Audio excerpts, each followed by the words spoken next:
Hovindism number 2, the first law of thermodynamics. This textbook shows the teachers, that they should stress that the Earth is billions of years old. Make sure the kids believe this.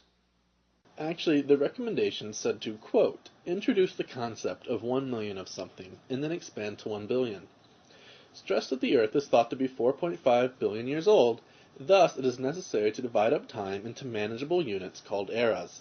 That is the goal of the lesson plan. Explain the concept of million and billion, then give basic instruction regarding geologic eras. I'm a little old-fashioned. I think in science class we ought to be teaching science. You know, things that we can observe and test and demonstrate. Things like the first law of thermodynamics, which tells us matter cannot be created or destroyed. It is now time for remedial thermodynamics. As one may quickly glean from the word itself, thermodynamics deals with the movement of heat, not matter. Succinctly, the first law of thermodynamics states that the increase in the internal energy of a system is equal to the amount of energy added by heating the system minus the amount lost as a result of work done by the system on its surroundings, and it's represented by this fancy little formula here. Well, since everything is made out of matter and it can't be created or destroyed, only changed, how did the world get here? We're here, you know. As we have detailed in previous videos, humans evolved, sharing our last common ancestor with chimpanzees. Planets form from accretion of matter found in a protostar's accretion disk.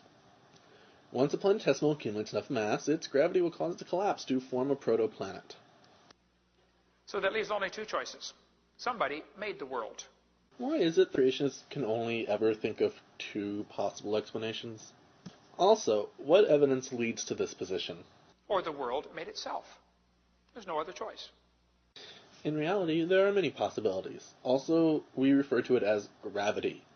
Planets no more make themselves than an apple throws itself to the ground from a tree. Well, there's a few out there on the lunatic fringe who will tell you, we're not really here at all. We just think we're here. And you thought our fishy friend had left us. Okay, you can forget about those folks. We're here. So either somebody made the world like the Bible says, God created the heaven and the earth, or the world made itself like the humanists believe. It's just self-existing and not created. A holy non sequitur, Batman. What do humanists have to do with anything here? Well, if nobody created it, how did it get here? Could it be the expansion of space-time that led to the formation of light elements, which in turn would condense and collapse under gravity to form stars, that would form the heavy elements, which would be scattered by supernova, and would condense and collapse into a protostar's accretion disk under gravity to form planetesimals and eventually planets? No, that's far too logical. The devil knew this was going to be hard to get folks to believe, so he thought and he thought and he thought, and one day he came up with the Big Bang Theory. The Hovind classic, a combined ad hominem and a non sequitur. How many have ever heard of the Big Bang Theory before? I was on an airplane years ago flying from Dallas to San Francisco, the land of the fruits and the flakes. Such bigotry is simply vile. And I happened to sit right next to a professor from Berkeley University. So begins a very, very long red herring of dubious veracity. I don't know if you folks down here in San Diego have ever heard of Berkeley or not, but Berkeley is not a Bible college. Uh-oh, our fishy friends are multiplying. So here I was sitting on the airplane about that far away from this guy, and we started talking about creation and evolution.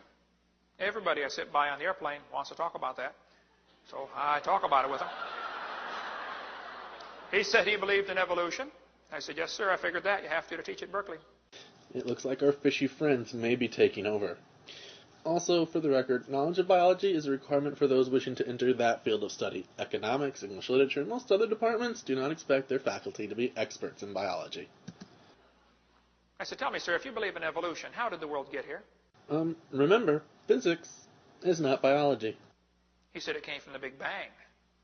I said, wow, I'd like to hear about this. He said, you're a science teacher and you've never heard of the Big Bang? I said, oh, yes, sir, I've heard a lot about the Big Bang. And I believe in the Big Bang, but my Big Bang is a lot different than yours.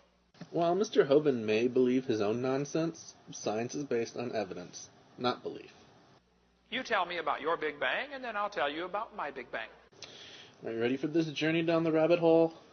You may want to pause the video and find a very, very stiff drink before proceeding. And so the professor started off on one of those answers. It looked like it came straight from the textbook. So much so that it appears that the economics, or was it political science, professor directly quotes numerous middle school science textbooks. And yeah, we say he quotes because Mr. Hovind will actually say in a moment, he said, well, Mr. Hovind, I believe about 18 to 20 billion years ago. Oh, that's a long time, folks. Our fishy friend wishes to know what's Mr. Hovind's point.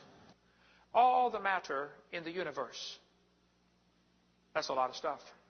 Again, our fishy friend asks, what's your point? Hey, did you know the word universe comes from two Latin words?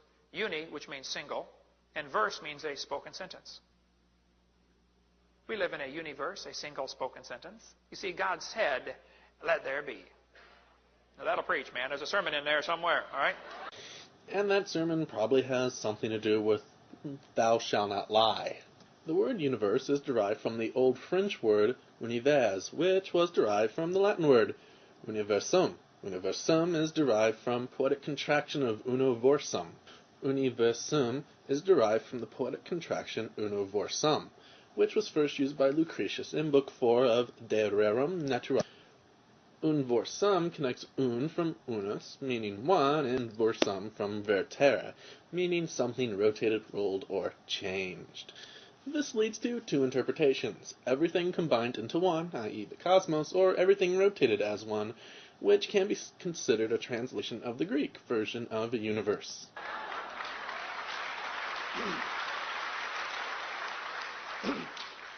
All the matter in the universe was concentrated into one very dense, very hot region that may have been much smaller than a period on this page.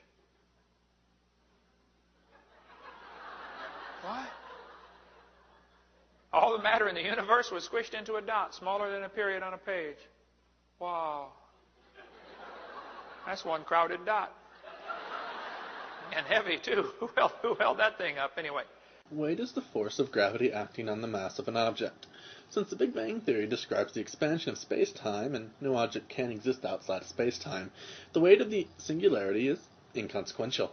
For the same reasons, the medium in which space-time is suspended is also irrelevant to the Big Bang Theory. And it must be noted that that style of logic is how 5-year-olds attempt to justify people living south of the equator falling off the Earth. Hey, boys and girls, it ain't the last time it happened, nor the first. This textbook says someday all of the matter and energy will once again be packed into a small area, no bigger than the period at the end of this sentence. Then another Big Bang will occur. It happens every 80 to 100 billion years. Sadly, it is common for people to ridicule that which they do not understand, especially in America. According to Einstein's theory of general relativity, space-time is either expanding or contracting.